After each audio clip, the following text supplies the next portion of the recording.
नंगौ आंनो बे फिल्मखौ आङो लिरदों आरो आङो दिहुनदों।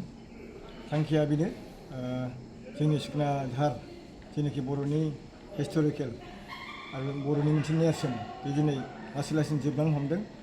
बेनि थाखायनो आङो मोनसे एवारनेस होनाय बादि हाबाफारि लानानै बे फिल्मखौ बानायदोंमोन।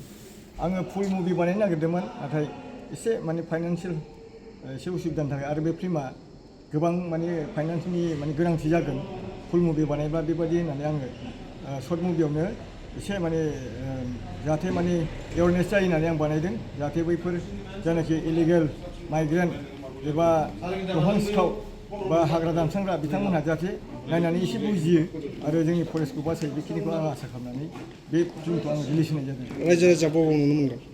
रायजो राजाफ्रा आंनि बादारि फिल्म प्रडाक्सन मोनसे इउटुब चेनेल दं, आंनि मेसेजनिनो बे इउटुब चेनेला, बिथांमोनहा बेयाव सार्च खालामनानै नायबानो मोनगोन आरो बिथांमोनहा जुदि अनोब्ला मोजां मोनोब्ला चेनेलखौ साबस्क्राइब खालामना लानो हागोन, बेखिनिखौ आं खावलायबाय। बादारि फिल्म प्रडाक्शननि दिहुननाय सिखना जाहाराव सुबुंनि आगान बे फिल्मखौ बेखेवनो मोननानै आं जोबोद गोजोननाय मोनदों।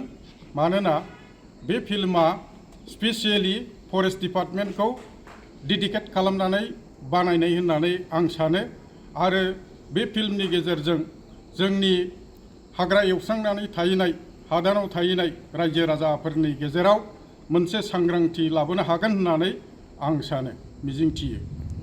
दा दिनैनि बे बादारि फिल्म प्रडाक्शना आरोबाव बिनिफ्राय साबसिन हामसिनै जाहाथे फरेस्ट डिपार्टमेन्टखौ डेडिकेट खालामनानै आरो गोदान फिल्म दिहुनबावनो हाथों होननानै आं बिथांमोनखौ आशीर्बाद होयो।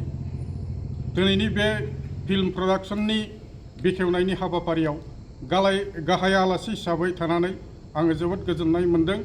अहम प्रसन्नः अस्मि अद्य चलचित्रम उद्घाटन अभिकरणम। थैंक यू, धन्यवाद।